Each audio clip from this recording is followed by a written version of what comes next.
had a nice Thanksgiving with lots of vegetarian turkey. Okay, so let me start out by mentioning I have the exam back here. This is the grade distribution. So rather than doing 33 1/3 points per problem, I do 40 points. So it's on a basis of 120, not 100. Doesn't really matter. You can see that the mean was about 30, and the standard deviation was about 18. As you can see, there were too many grades clustered down near the bottom. Down near the bottom, I give partial credit for almost anything that you write.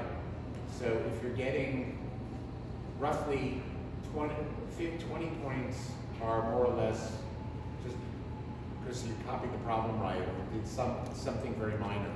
So really anyone who's sort of below here hasn't shown that they've really understood how to start any of the problems. The good thing is there were some people up here who seem to know how to start problems. As I mentioned in the last class when I commented about the exam, the important thing on an exam, as opposed to in real life also, but on an exam, you have a finite amount of time. And any sensible professor who gives you an exam will weight the points at the beginning of the problem more than at the end, even though there might be a lot of calculations. What the examiner wants to see is that you know how to start problems, you know how to approach them, you know how to get going. So you try to put more of the points near the beginning to examine whether people know how to understand the physics of what's going on, how to start something, rather than they can do detailed calculations in a finite amount of time. Of course, in real life, when you have a job, you not only have to start the problem right, but you also have to get the calculations right. But in real life, you generally have more than an hour and 15 minutes to do it. On an exam, you have a finite amount of time, so you want to make sure you start the problems correctly. The other thing I want to say, the difference between last time and this time is I also graded problem 1. After class, I went back to my office and graded problem 1. Problem 1 was a little more mathematical, but problem 1, I gave you steps. That is, I have all these little parts of what you should do to solve the problem. When I do that, that's not a trick. That's a roadmap. Follow the steps. Now I'm trying to help you by breaking it down into do this, do this, do this, do this to get to the answer. And I didn't find people really following the steps. Some people got to the first step, but they didn't really do the following steps. So that's really the comments I want to make about the exam. What I would like to see on the final is that everyone starts all the problems correctly. You want to start all the problems correctly. It's not that important to get every last detail right. What's important is to show that you understand that you understand the basic material in the course, so that when you see a problem, you know how to start it. Now, anyone who would like can see the answers to all the problems of both exams, the first exam and the second exam, in my office. You can just come by if I have time. No photos. You can read them. You can take notes. But you can't take a photo of them. So it's an exercise in you learning and understanding things, not in making copies. I find when people make copies, they never get anything out of it. You get something out of it if you try to understand something on the spot.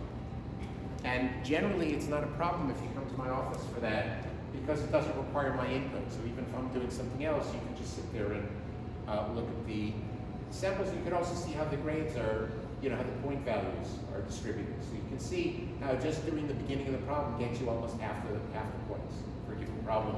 That is roughly 5 minutes worth of work at the beginning gets you roughly half the points, and the other 30 minutes of solving the rest of it gets you the other half. So you can see how to divide your time between between the problems. The final, which is still a ways off, I think it's still November.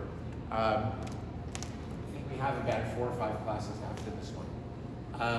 The final will be 5 problems instead of 3 problems. So it's almost as many problems as the first 2 exams combined. So you have a chance to make up for the first 2 exams by doing a good job on the final. Each problem on each exam is worth the same number of points. So they're all worth 40 points. There is a natural weighting. What I do to get your exam performance is I just add up the 3 grades from all 3 exams. So you can imagine that if I have 3 exams and the mean on 2 of the exams is really low and the mean on the 3rd one is high, then the sum is most influenced by the 3rd exam. So if the mean on the 3rd exam is higher than the means on the first 2 exams, it's naturally going to count more. So you have a chance to make an impact on the final. But we still have some time left on the final, till the final, and we still have some important material to cover until we get to the final. Really, all this material of control. Since in the beginning, more than the first half of the semester, we just did modeling. Are there any general questions on that? Yeah? There's been a rumor going around that how long is the final exam? Like not the actual number of questions you just told us that, but about how many hours you hold that test for? Well, the final exam I think is generally scheduled for 2.5 hours. I think that's a typical schedule. I like to give people extra time. Now, what happens with rumors is they turn things on their head. So, in other words, a problem should take a half hour. There are 5 problems that should take 2.5 hours. So I tend to give people an extra hour if they want it of time. I used to let people stay as long as they want.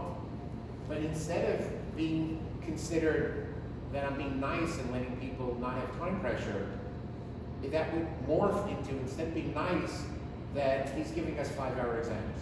Well, this is why it's not a 5-hour exam, it's a 2.5-hour exam. I'm happy to give people extra time, but I don't want that to be considered a negative. I want that to be considered a positive. I appreciate that. So, again, I could just make it 2.5 hours. No problem should take more than a half hour. But when I'm trying to be a nice guy and give you extra time, there's always someone who says, oh, that jerk is giving us a 5-hour exam. But it's a 2.5-hour exam where I'm giving you a little extra time.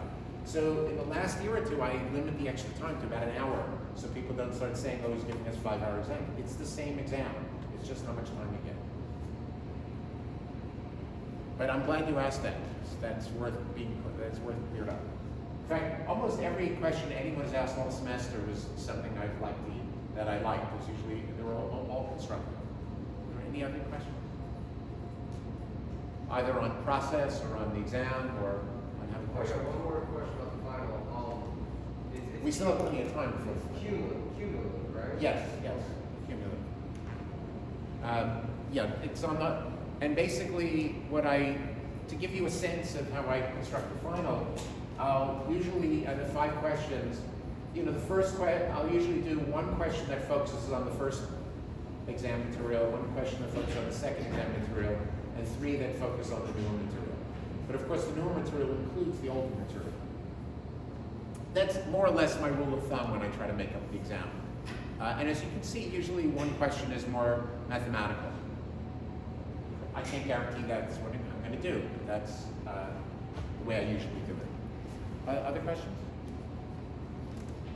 Okay, so why don't we get back to the material of the class? And remember, we spent much of the semester doing modeling and techniques for analyzing models. And the reason we did that, this is not 228 where you did models. The difference here is our models here are unsteady. So you went from everything before this class, which was steady state world, dreamland, to unsteady state world, the real world. And we needed all these new techniques for analyzing unsteady problems. And of course, we all would love to be in dream world. But of course, you can't always have that. And in a sense, control is a way of trying to get us into dream world, into steady state world. We'd like to be in steady state world with high conversion. And since life isn't always that simple, we add controllers. It doesn't happen on its own. And the goal of this class is to try to learn how to get us there. Okay, so if you remember, we had the feedback control loop, this canonical feedback control loop, and we call this the closed loop control because, as you can see, there's a little loop here. And we determined from this block diagram what the how the Laplace transform of the disturbance of the change to the control variable, how it depends on the change in the set point and any sort of disturbances. And in Simulink, which we spent some time a few weeks ago going through, it showed you how you can put together this or any other block diagram and actually do numerical calculations in a very simple way. And that way you can play around with the numbers and see exactly what happens, which is really useful. Now, of course, in here we have GC, which is the controller, which is the transfer function of the controller. And of course, remember, the transfer function of the controller is the Laplace transform of the output of the controller, which is the manipulated variable prime tilde, divided by the Laplace transform of the input to the controller, which is the error function. So it's that ratio. And we saw that the controller that is most popular, the one that we're focusing on in this class, because it's the first class in control. In a second class, you may look at other controllers, is proportional integral differential, where in the proportional controller, the proportional portion of the controller, say that 3 times fast, the proportional portion of the controller, the response of the controller is proportional to the instantaneous error. The instantaneous response of the controller is proportional to the instantaneous value of the error. And we saw that that was really good because it responds quickly to an error. The bad thing is it never gets rid of the error. It gives you an offset. And it's easy to overreact. If you overreact, then you can make a system that starts out stable, you can make it unstable, you can make it oscillate.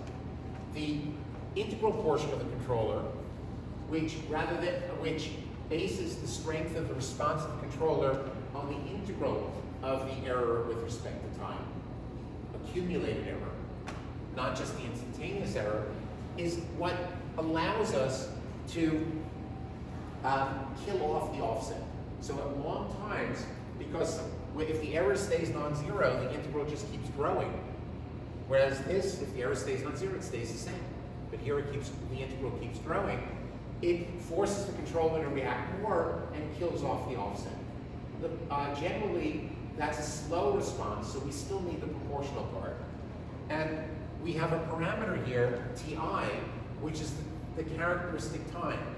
If Ti is small, I'm requiring the integral portion of the controller to react fast. And generally, if it reacts fast, it may overreact. So if I want to detune, if I want to make the controller less aggressive, I make Ti bigger.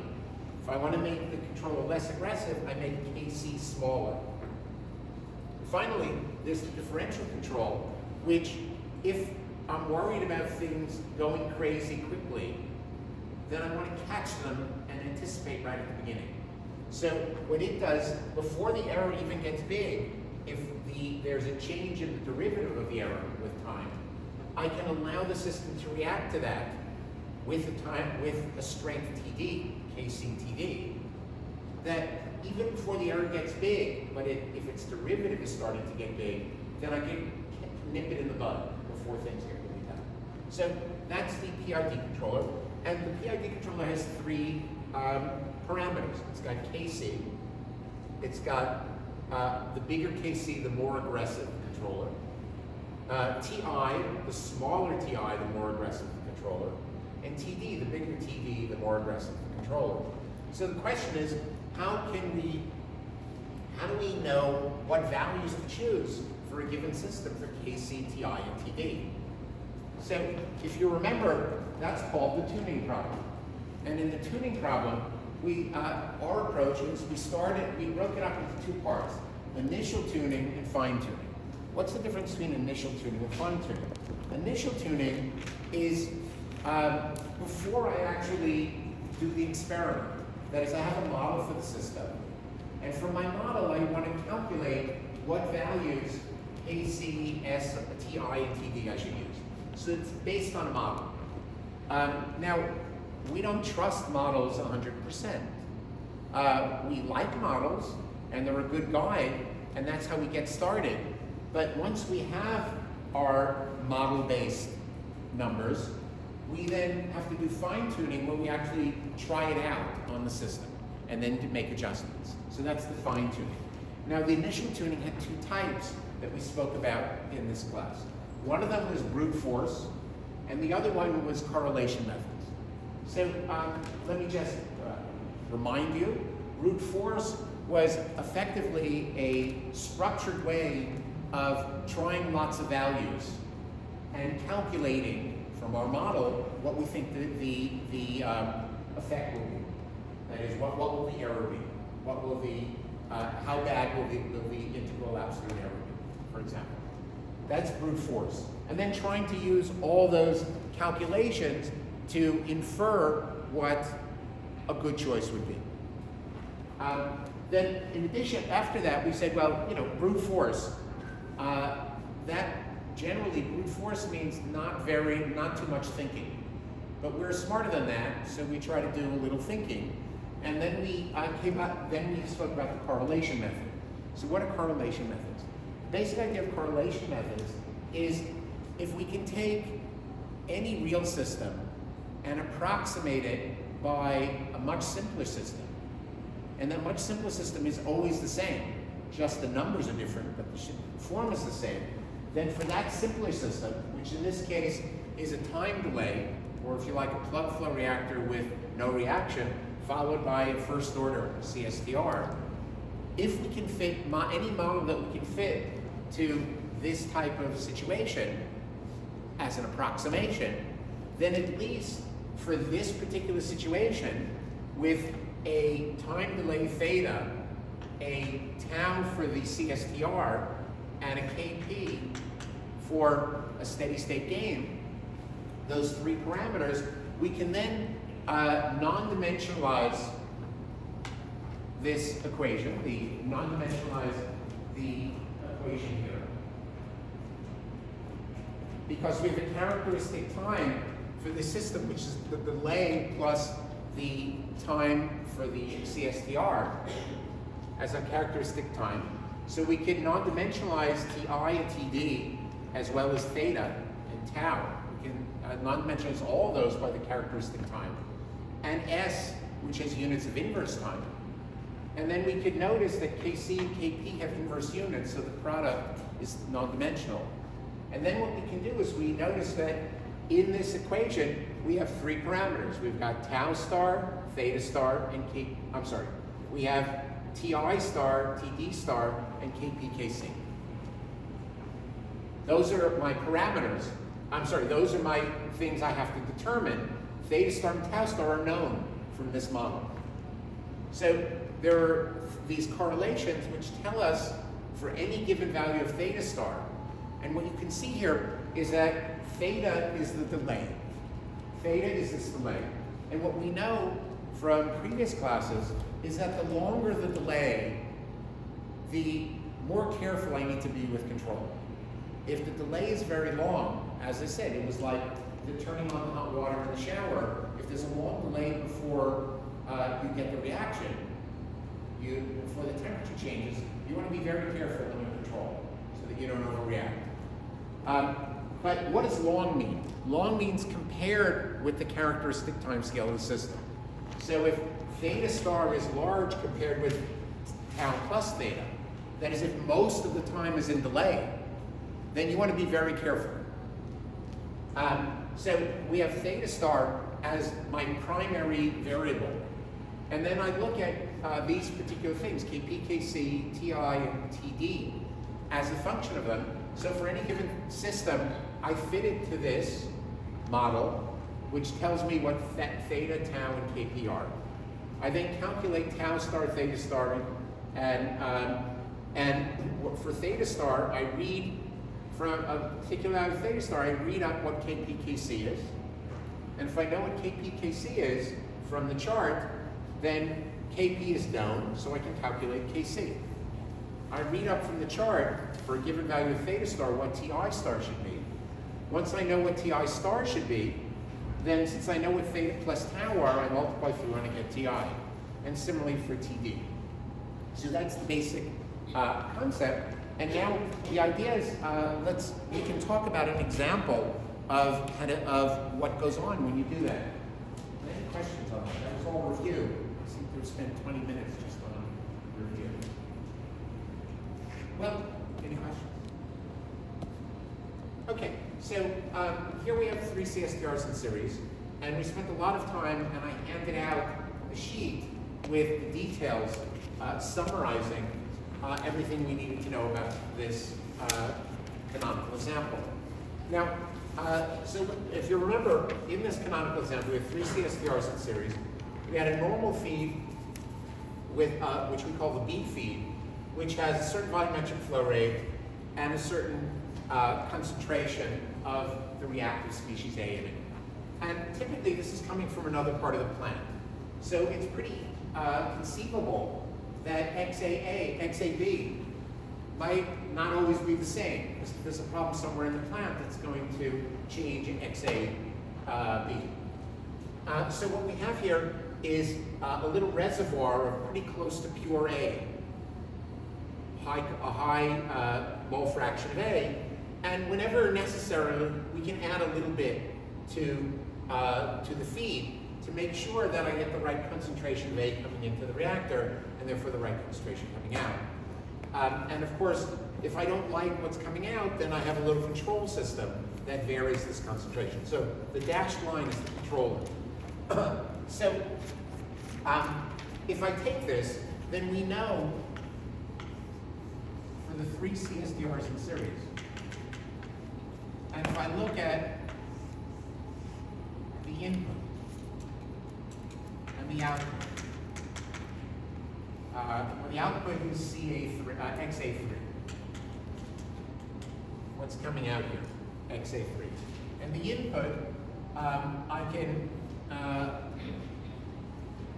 look at a step change in something. So what do I want to make the step change in?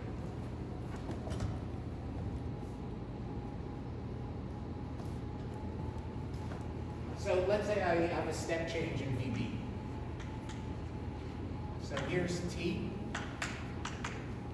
and I have a step change in VB, in the volumetric flow rate of, I think I used a small rate. So if I look at the output,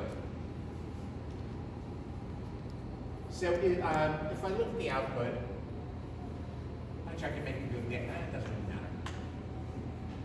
So what does the output generally look like? The output, maybe it's better if I just make this XAB. So let's look at the output if the input is XAB. So I have a slightly higher concentration coming in. If I have a higher concentration coming in, then I'm going to have a higher concentration coming out. And what we know is that the result, because this is 3 CSTRs in series, doesn't jump right away, but it has a continuous first derivative and eventually goes to a value at infinite time. But when we model the system as, this is the actual 3 CSTRs, but when we model it as the log followed by 1 CSTR,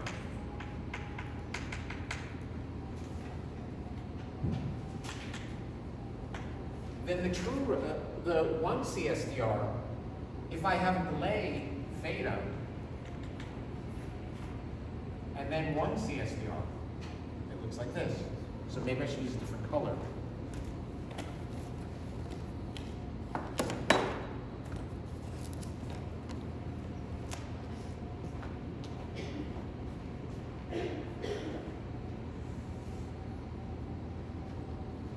So I'm approximating this by this. They're not exactly the same. But since this takes a while to come off, maybe I could approximate this little piece by a delay. And then this piece, so let me just rewrite this here.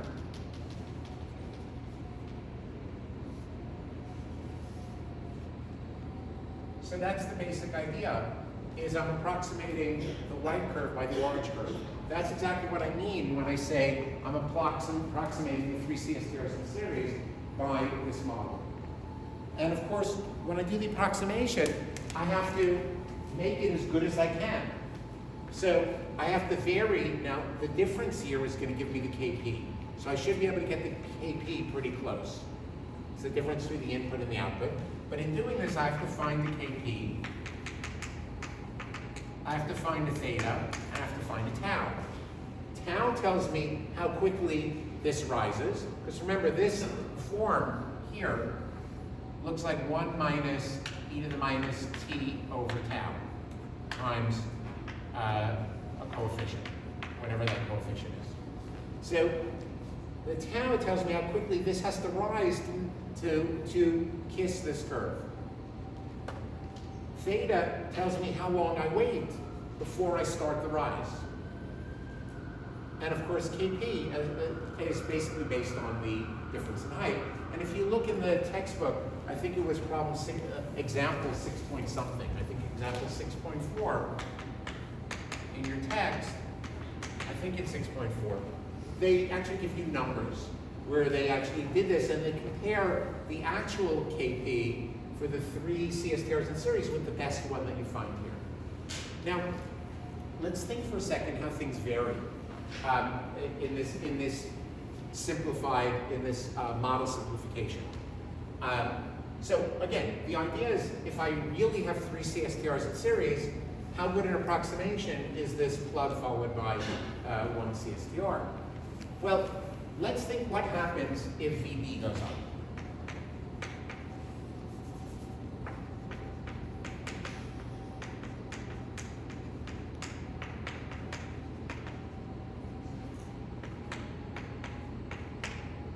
Okay, well, if VB goes up, that says the volumetric flow rate coming in is going up.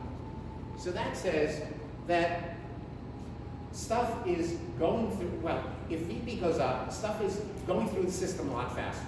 It's not spending as much time in the system. If it's not spending as much time in the system, then tau ought to go down. Tau is roughly how much time it's spending in the system combined with the reaction rate constant. So clearly, tau ought to go down. And also theta ought to go down because there's less of a delay. What does the delay mean? The delay means something happens at t equals 0 at the inlet. How long do I have to wait at the outlet to see the response? If things are moving through faster, I don't have to wait as long. So clearly, theta is going to go down. And moreover, if things don't spend as much time in the reactor, I don't get as much reaction.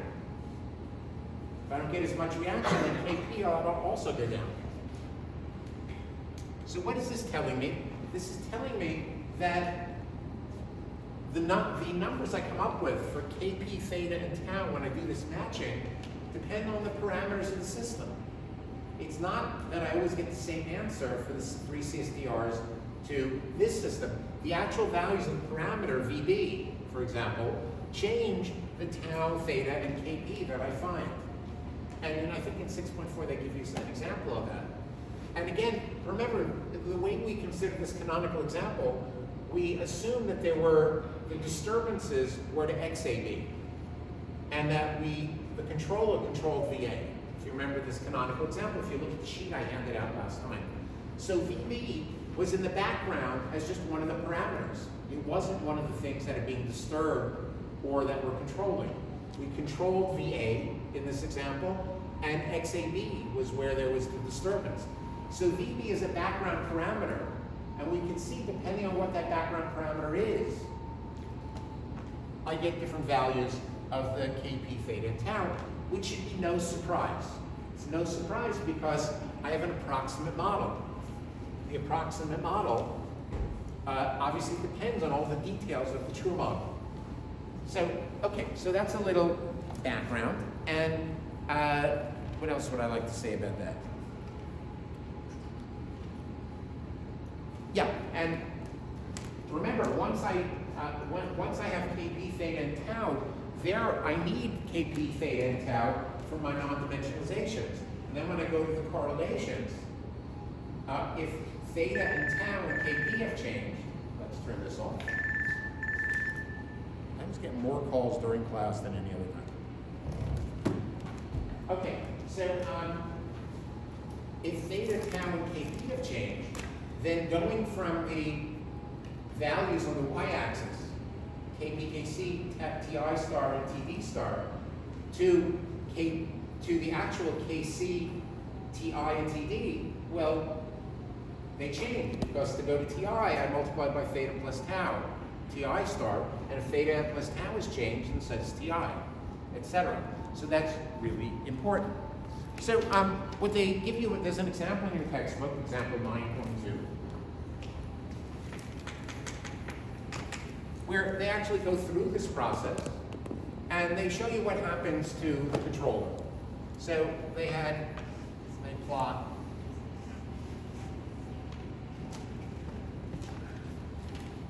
take the plots here. So so here they're plotting x3, xa3 versus time, and also the valve, the control valve for VA. And they do so here's t equals 0, and they show that using this value, that is coming up with the kp, theta, and tau, and then using the correlations, they get this. This is what happens. They find really good response. So for these particular numbers, they find that is for the values of the kp, kc, ti, and td they get from correlations based on these three. When they actually run it, and you can do this on Simulink, they find that xa3, in response to a change, a disturbance in xab, it initially goes up and then down because the valve responds very quickly. And what happens is fairly quickly, with only the minimal oscillation, you get back to the set point. And the maximum disturbance is not so bad, because this is doing a good job. The controller does a good job. Now, as I mentioned, if I change VB, then everything changes, because I change tau, theta, and kp. I change them all. So what if instead of having a disturbance to xab, I had a disturbance to VB? I'm allowed to do that. Yeah, I could have a disturbance in the flow rate there. So you can imagine if I change VB, then I really should change kp, theta, and tau, which means I really should change the actual values of kc, ti, and td that I use. Because if I change kp, theta, and tau, then I change the translation from the values and the correlations to the actual values. Well, that sounds good, but in practice you never do that because it's too complicated. You can't change the values of the parameters in the controller as VB is changing constantly in time. So what you generally do is you tune the controller, you choose the parameters based on the steady state before the change, before the disturbance, and then you just hope that it still works. That's in practice how you would do it. It's just too complicated to do any other way. But again, we should keep in mind that as VB changes, there's a change in the linearized model. There's a change now there's a change in the linearized model because remember, XA in was equal to this quantity, which depended on XAB prime and on VA prime. So even when there's, and what's the coefficient? The coefficients here depend on VB. So if there's a different VB, the coefficient here changes, and the coefficient here changes. So you can see, not only do you change kp, theta, and tau if you change VB, but you also change the linearized model. This is the linearized model. XA in depends on VB. Here, since VB is much bigger than VA, there's hardly an effect. But here, this is a VB squared in the denominator and a VB in the numerator. So you change the dependence on VA, right, by changing VB. Okay, we know that, but in practice, we tune the controller based on the expected value of VB, and we pray, and we hope that it works.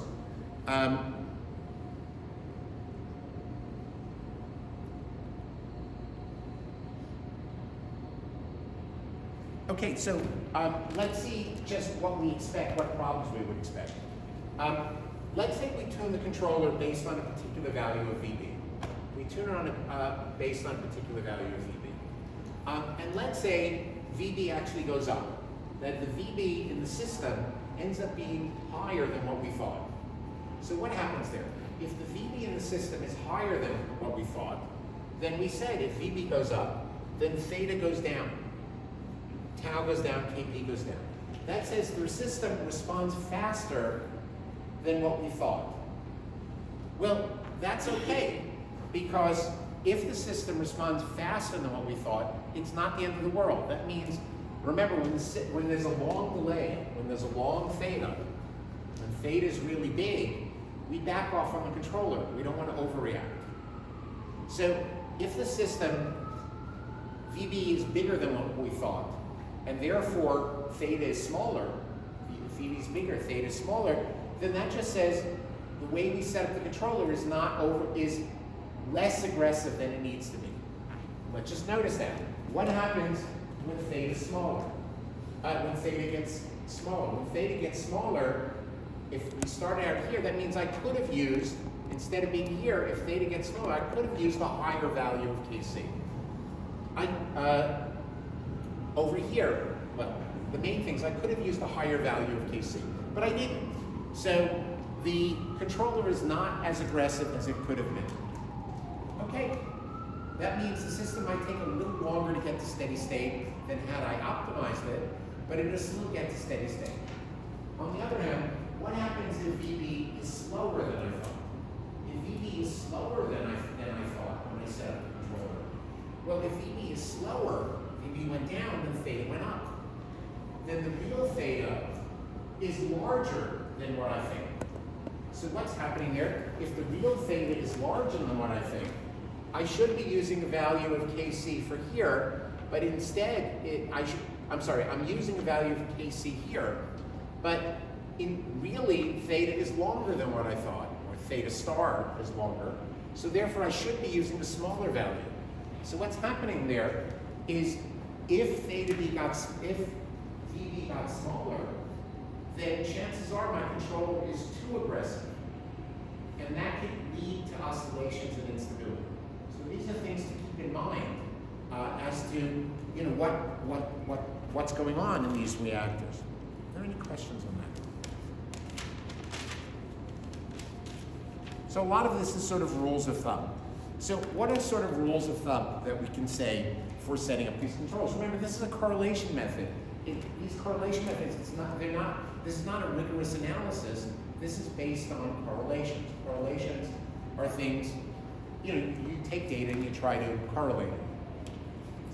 Okay, so, and I just want to repeat something I said last time. What I said last time is, remember, the larger Kp, the more aggressive the system is. So as theta gets larger, Kc goes down. We're making the larger the delay, the less aggressive the controller should be, because again, Kc multiplies everything. Now, also the same thing with Td. The larger Td, the more aggressive things are. And remember, what we said for Td was that if I start seeing a little delay, then the proportional controller is not going to react right away because there's a delay. So we start out with a little bit of Td. But once I get, and we make it a little higher, but once the delay gets too big, then it's dangerous to anticipate. So we back off on Td. Finally, if you remember, we said an aggressive controller is one with a short Ti, where Ti is small. So this is the one that's a little tricky. it looks like here, notice that this initially goes up quite a bit.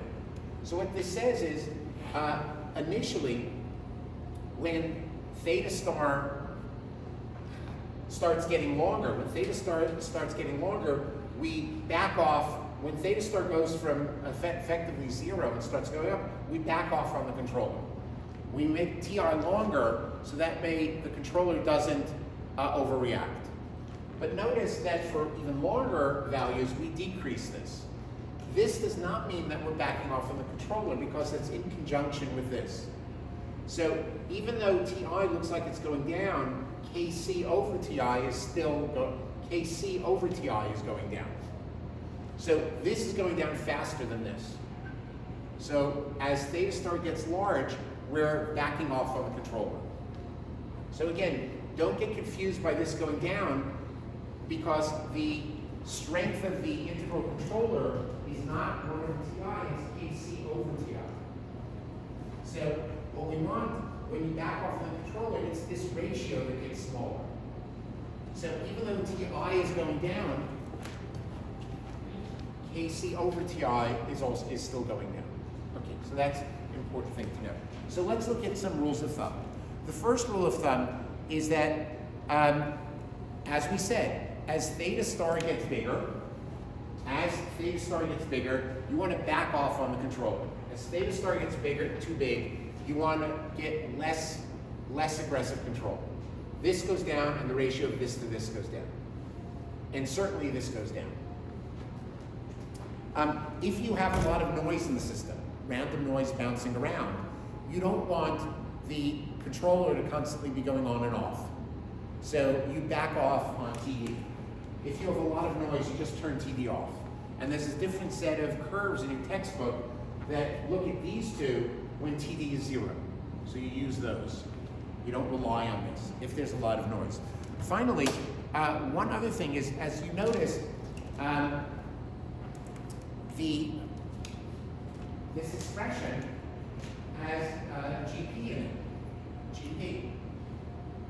GP all over it. GP is the transfer function for the process, or if you like, also GD. And at least in our simple analysis, we assume that GD and GP were the same. They don't have to be the same. If the disturbance is at the inlet, and also the valve control is at the inlet, then GP and GD are basically the same. They may differ by a constant, but they're the same form. You can imagine I could have disturbance in reactor 3. So whereas adjustments to VA happen in reactor 1, so therefore the transfer function for GP would be 1 over 1 plus ST cubed times a constant.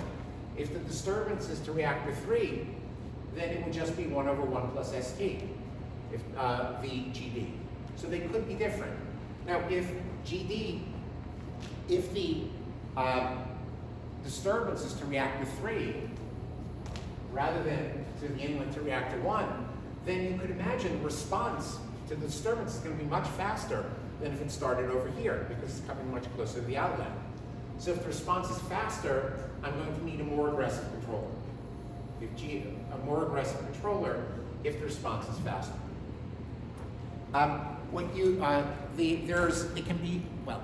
So clearly the actual values of GP and GD, which of course we got from the simplified model, those things, GP and GD, obviously affect the tuning. Because it was the GP and the GD that gave us these quantities. So they obviously affect the tuning.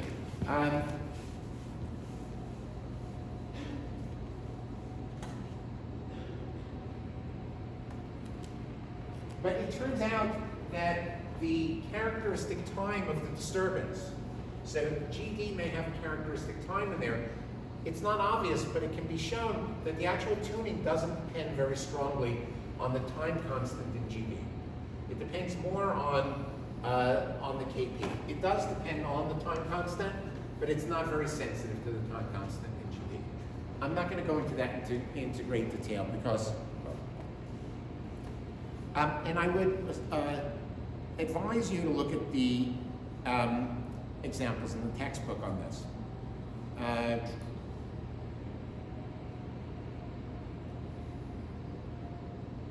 So what can we conclude? We can conclude that the correlations generally do a pretty good job. Otherwise, we wouldn't use them. And they're particularly good for systems that you want to run for, you want the system not just to run for 10 minutes, but for maybe months or years. Now, why is that? The good thing about the PID controller and these correlations is that they're fairly insensitive to small model errors. Remember, I said the model can easily be off by plus or minus 25%. And what happens over long periods of time is the system changes. So for example, if you have a process that has flows through pipes, the pipes can start to accumulate junk on the inside of the pipe. And that can change a lot of what's going on. They can foul, or your reactor can foul. Your catalyst may lose, if you have reactors, your catalyst may start to get poisoned. That is, some of the surfaccites may stop working. So over long periods of time, things change. Basic parameters, inputs to your system change over a long period of time.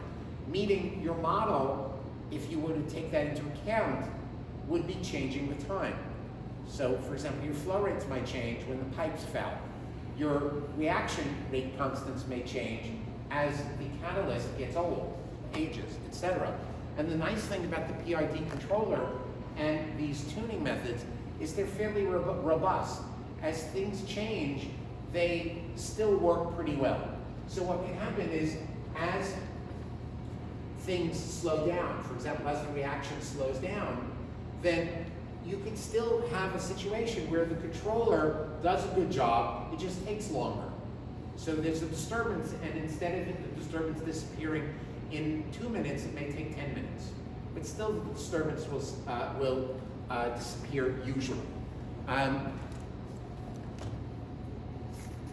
Now, of course, the PID controller and certainly the correlations are not optimal. So for specific cases, you could probably come up with a better controller for a particular instance. But again, and with correlations, you generally want to stick to where you are in the correlation and not extrapolate. You want to look at the validity of the correlation and not try to go outside of that, because all bets are off if you go outside the region of validity. So, are there any questions on that, which is on the initial tuning, before we turn to the fine tuning? Okay, so once you do your initial tuning, you find a KC, a TI, a TD for your initial tuning, either from the method of brute force or from correlations or some other method. That's your starting point. It doesn't mean those are the numbers you stay with. So then you put them into the controller in your system, and you want to then adjust them, fine-tuning, to try to get them a little bit better. Well, how do I do that? So I hook up my system. Here's my system with the controller. And I choose my values that I got from the tuning problem, from the initial tuning. And now I turn the system on. How do I know what to do, whether how to tune? So the first thing I do is I turn the differential controller off. Let's turn that off for a second. And then what I'm going to do is I'm going to introduce a step function in one of the inputs. So I take the system with these numbers I came up with, I turn the differential controller off, and now I put a step function in of one of the inputs. Now when I do a step function, initially the error is large. Well, actually, forget input. I change do it even better. Change the set point. I'm going to change the set point. All the inputs are the same, but all of a sudden the set point is different.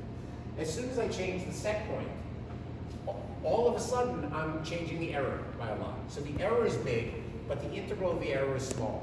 And I turn this off because the derivative is infinite. So I turn this one off. So let's notice what happens. Initially, the error is big, and the integral of the error is essentially 0. So by doing this, by taking a step change in the set point, I'm separating out the proportional controller from the integral controller. So the proportional part, this part, since the integral is 0 initially, all I'm looking at is what's going on here in the proportional controller.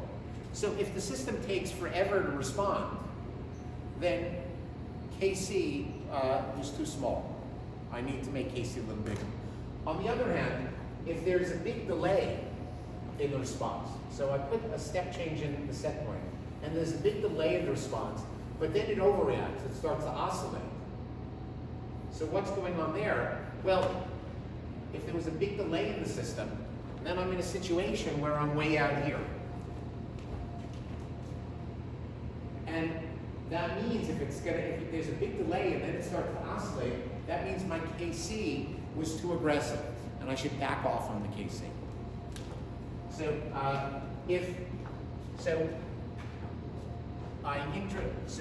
fine tune. Put initial numbers into controller, and then introduce step, turn off TD or differential controller.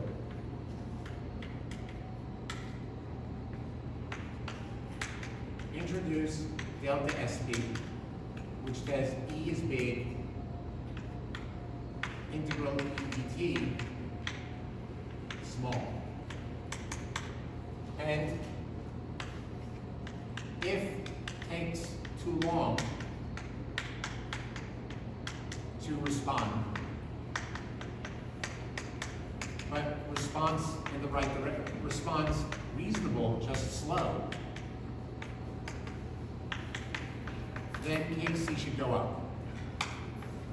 If long delay, similar, takes a long time, but then oscillates, that tells me Kc is too big. Now let's say it doesn't oscillate, but instead I introduce this delta SP, it goes in the right direction, but it takes forever to get to steady state.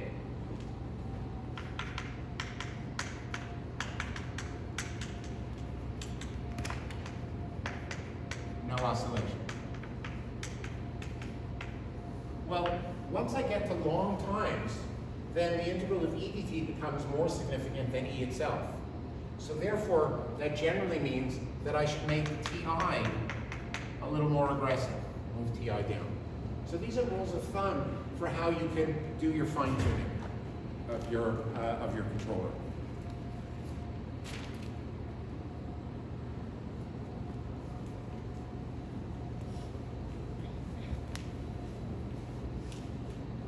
And obviously, now of course, then you can turn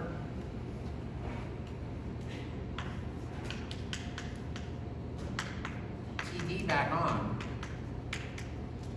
and you do the same experiment, but then you look at the manipulated variable, mv prime, as a function of t. And if you're finding that it's jumping around a lot, if mv prime is jumping around a lot, that's telling you have noise. So therefore, turn it off. If you don't have this, then you leave it on. But if you do have this, if it's jumping around too much, the valve is going on and off, on and off, on and off, then you want to get rid of that. You want that to turn TD off. So again, what's the basic idea here? In any given process, the first thing you do is you come up with a model. The model could either be analytical, it could be statistical, or it could be empirical. Whichever one is the most appropriate. Often, in an industrial setting, you may have an empirical model. Empirical means you just fit the result to some sort of functional form that's not based on first principles. We prefer models that are based on first principles, CSTRs, plug flow reactors, etc. Because that has some physics in it where it's more likely to be possible to extrapolate if it's based on first principles.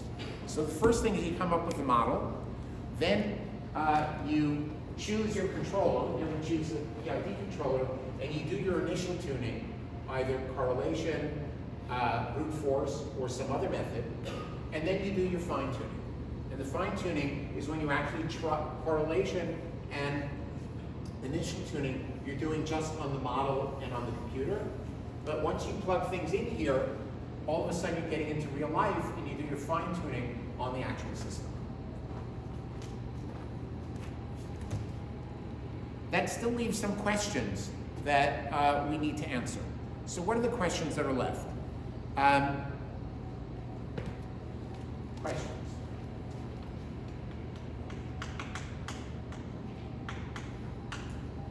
Remaining. One, why do the correlations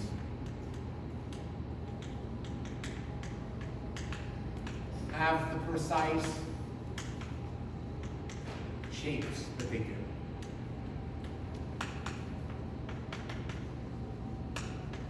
And when I say shapes, I mean shapes and numbers. We can kind of wave our hands to understand.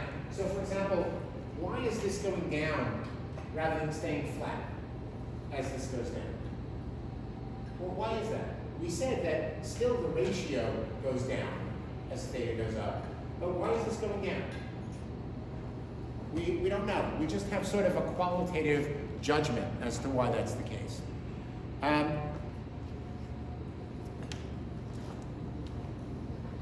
Why do systems sometimes go unstable?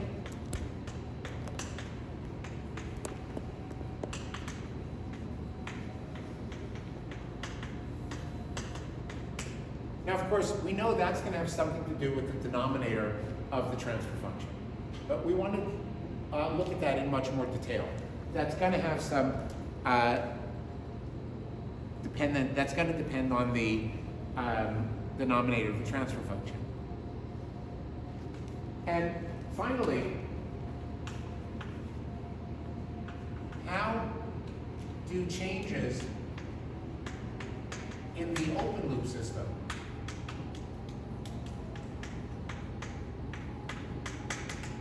affect the closed loop system?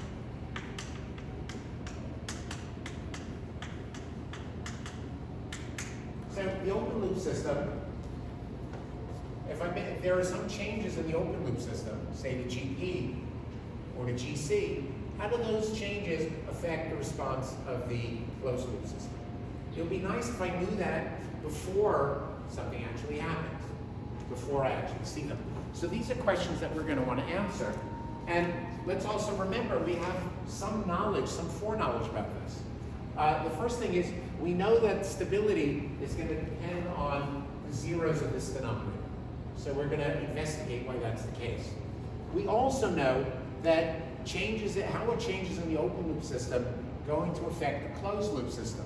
Well, we know that if you remember when we came up with our models, things about behavior and stability always came from the left side of the equation. They didn't depend on the disturbances themselves.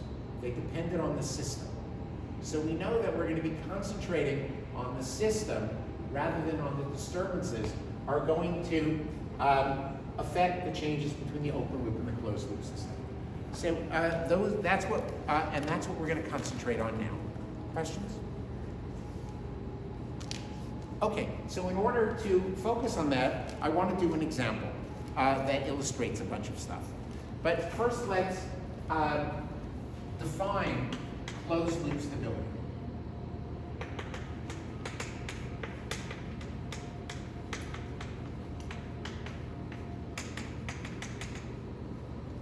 If a bounded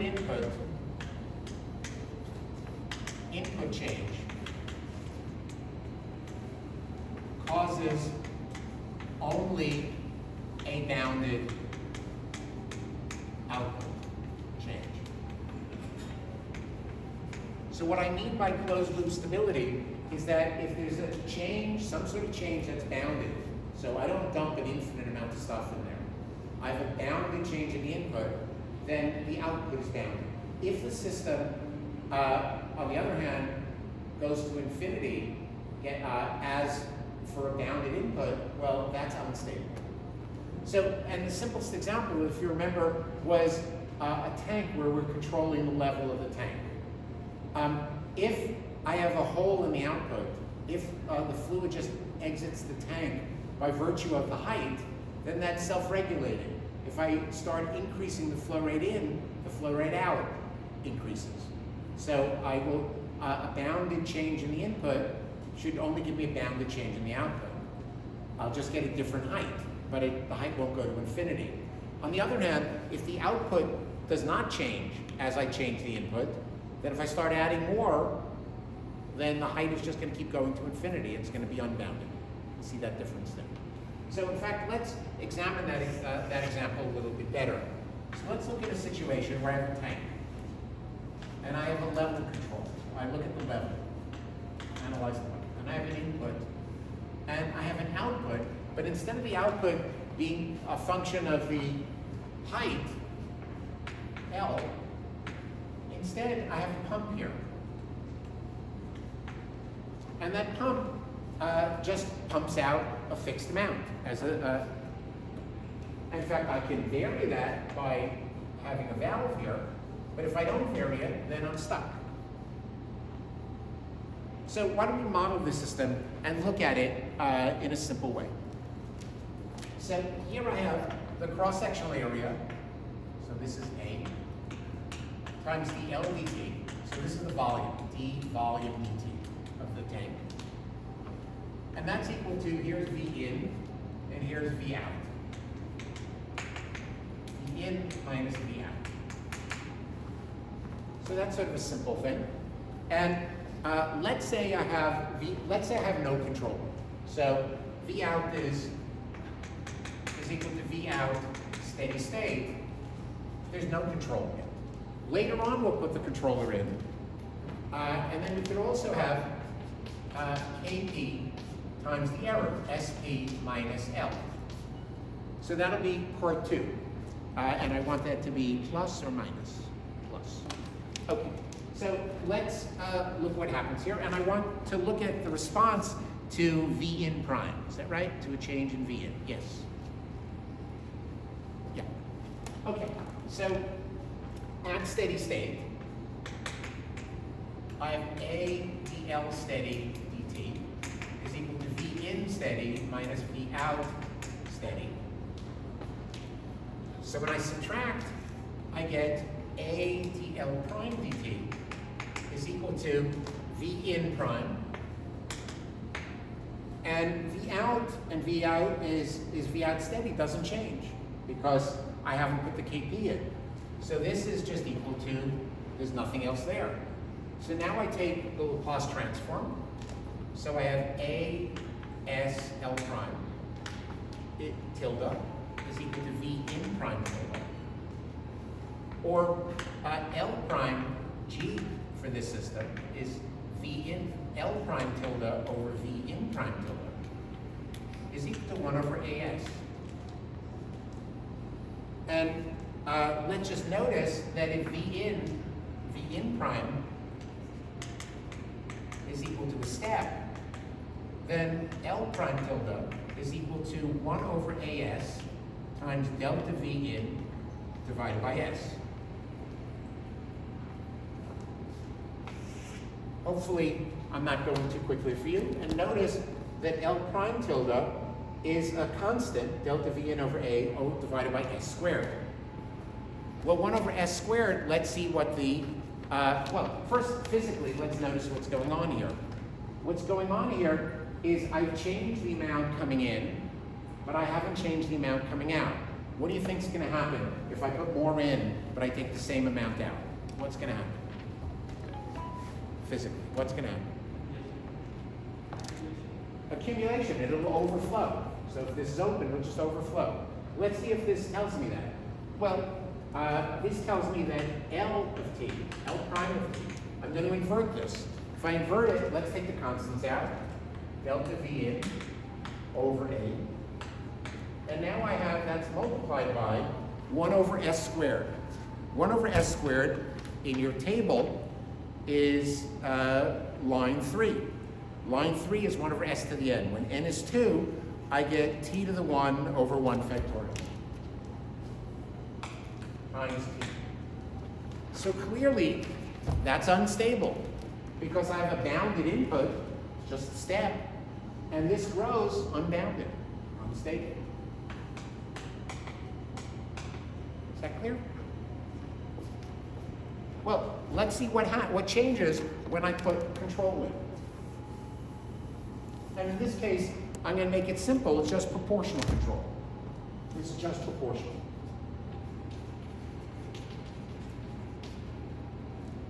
So let's put the proportional control in. If I put proportional control in, then when I subtract these, I V out, well, I'm subtracting this minus this. But, so V out steady state.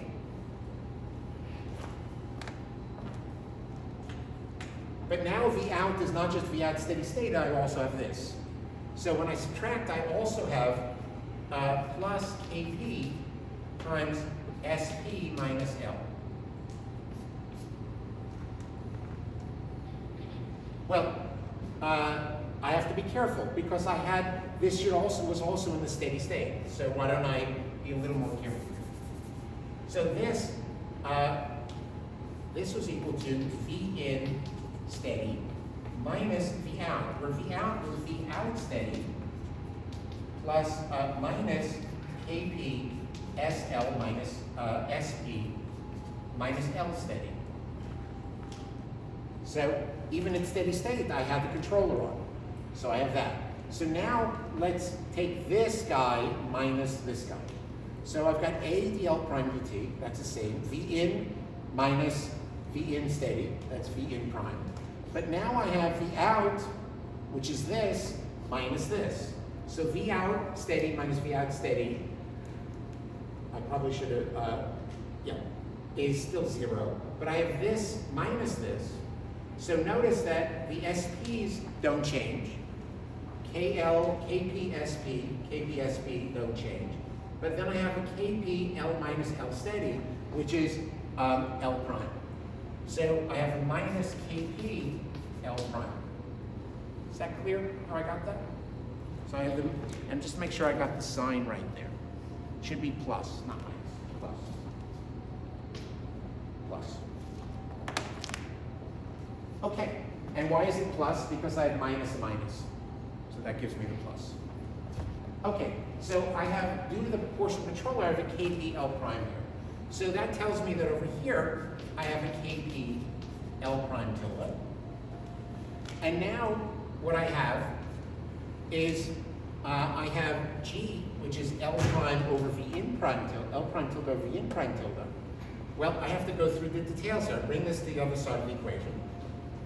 I bring this to the other side of the equation. So I have AS plus minus KP L prime tilde is equal to V in prime tilde. And now what I do is I'm going to divide by both sides by minus KP. And let's see what I get from there. So if I do that, I have, this now gives me 1 minus A over KP S times L prime tilde is equal to 1 minus 1 over KP. Not KP, it should be KC. I'm sorry, KC.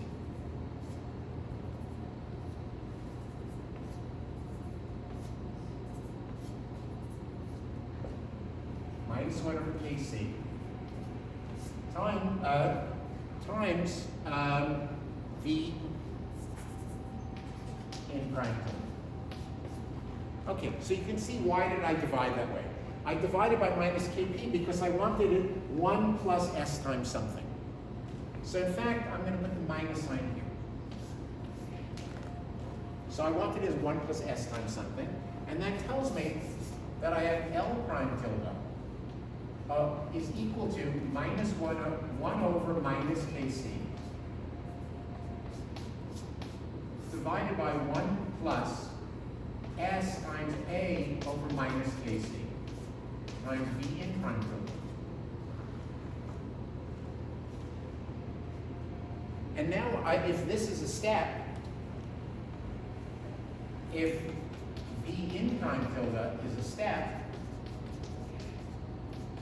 then L prime tilde is equal to 1 over minus Kc divided by 1 plus S A over minus Kc times delta V in over S. So we're looking to see what the effect is of having proportional control.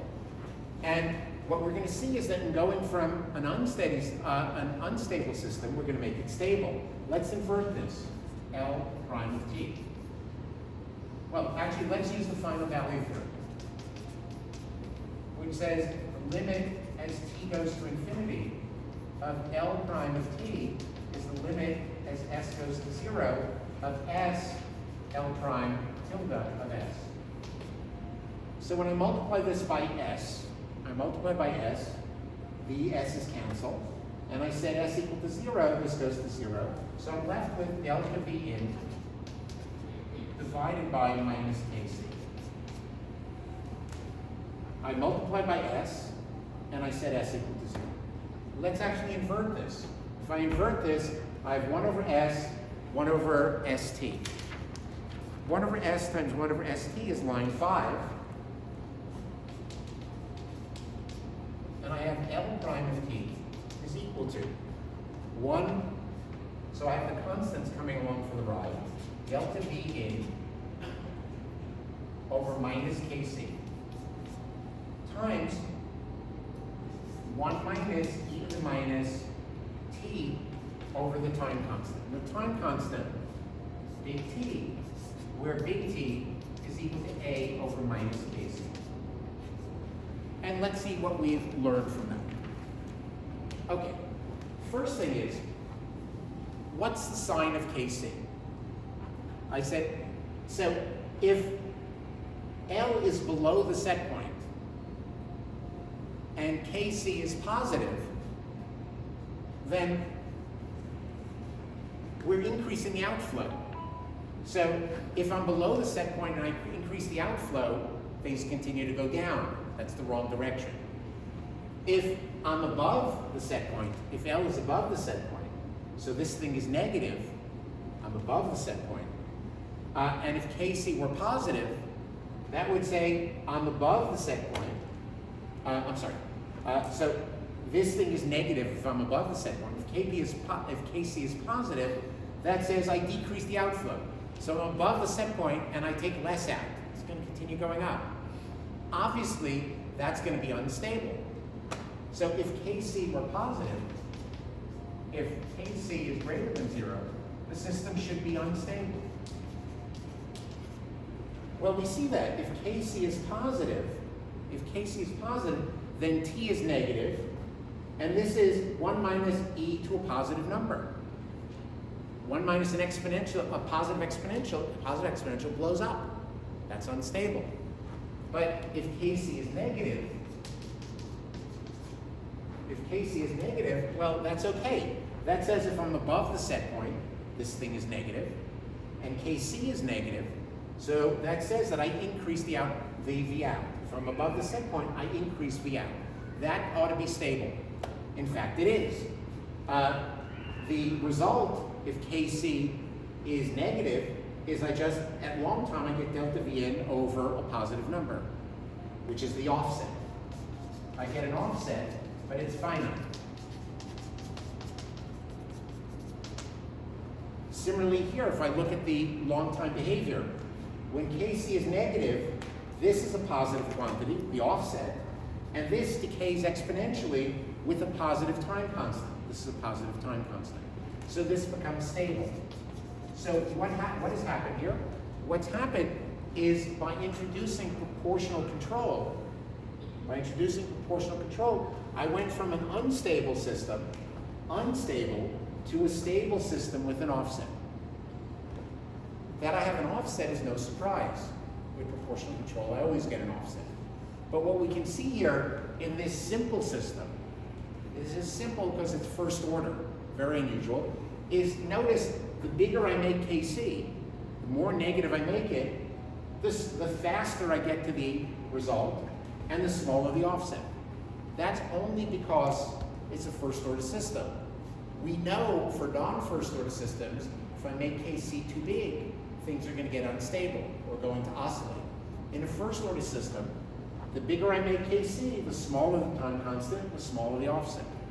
The point here is not that I can make Kc infinite, negative infinite. It's that Kc had better be negative, and then the system is stable. Questions so far? Well, there's one other situation that, as part of this example, and that would be where we need a different color chalk. We have the big one here. And the other, the next example, which I'm not going to have time to go through today, is what if V in prime oscillates? And let's get the notation right here. What if it's n sine omega t?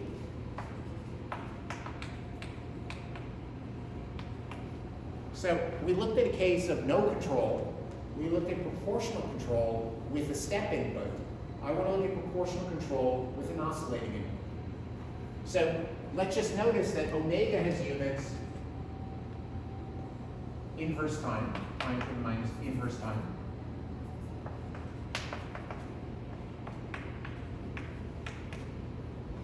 And m has units of volumetric flow rate.